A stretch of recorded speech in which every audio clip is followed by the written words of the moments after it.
Always a fan favorite, the weather headlines.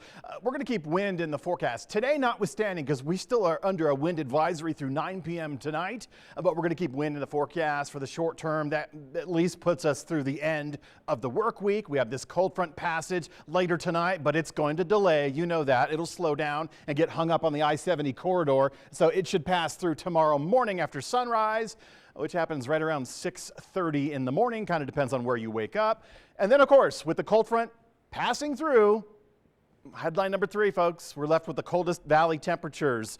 More impactful Thursday and Friday than Saturday. Saturday should be at freezing for a few spots, sub-freezing for Thursday and Friday. So that's a big heads up. Hey, Rob Hagen, big heads up in your garden. And any of you garden enthusiasts out there, if you have sensitive plants, those mornings in question, you should probably get some mitigative efforts in place. Now, the fruit croppers, they're not too concerned about it. One of the other concerns I want to share with you, in addition to the wind, the blowing dust out there, that's aggravating to some of us with respiratory issues. But Allergy and Asthma Center of Western Colorado, oh boy, it's the trees, it's the trees, it's the trees. And it's not just juniper anymore, it's the cottonwood we've added, the elm, those little saplings, you just want to cut them at the base so your lawnmower doesn't hit them. But we're getting into the end of April, early May, when these start to slow down as an allergen. So that's something we can look forward to. Everything else is kind of on the low end of things. But quite the opposite with our wind gusts. Now, I just picked out a few of the top wind gusts of the area. Obviously, Douglas Pass, Monarch Pass, the usual suspects, and even Beavertail Tunnel right here in Mesa County. Significant and strong, just as we anticipated. But we start to look at some of the lower elevations, our valley locations. We've been consistent right around the 20, 25 mile per hour zone. Yeah, I'm a weather nerd. I had my little handheld anemometer today. I was measuring the wind speeds out in the orchards.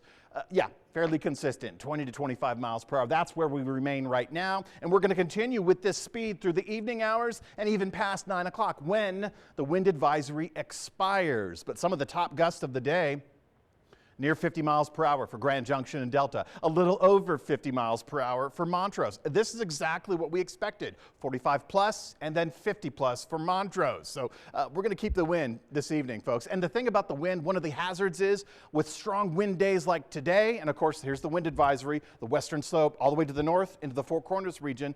When you have a wind advisory, when you have strong winds like today, that can break and loosen branches and they will stay hung up in the treetops. And then you get the following days in the forecast period where we have just light and breezy conditions. Well, that means those branches can now dislodge and fall down. So heads up, pardon the pun, heads up. Just make sure you're aware of your surroundings.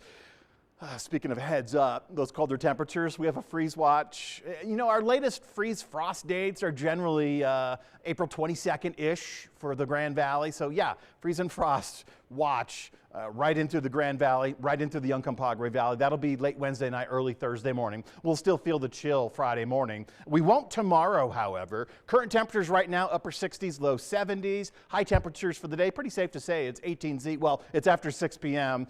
We've already achieved near 70 for Montrose, mid 70s, Grand Junction and Delta.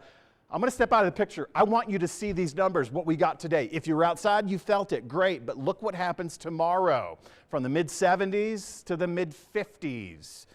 20-degree drop for Montrose. So yeah, that cold front's going to do its job tomorrow afternoon. It won't tomorrow morning, though we will take a 10-degree hit from the upper 40s to the upper 30s this morning, tomorrow morning.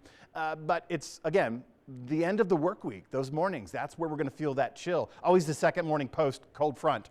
Now, radar, it's going to be quiet. We're not really tracking rain showers for the lower elevations. We're going to save the snow for the high country. And basically, it's tonight through Saturday afternoon. In the high country, that's where we're expecting to get very light snow showers. We're not talking winter weather advisories. We won't be talking storm watches or warnings, but all told, we'll probably see 10 to 15 inches maximum at the end of this weekend. That's a little bit here and a little bit there for them.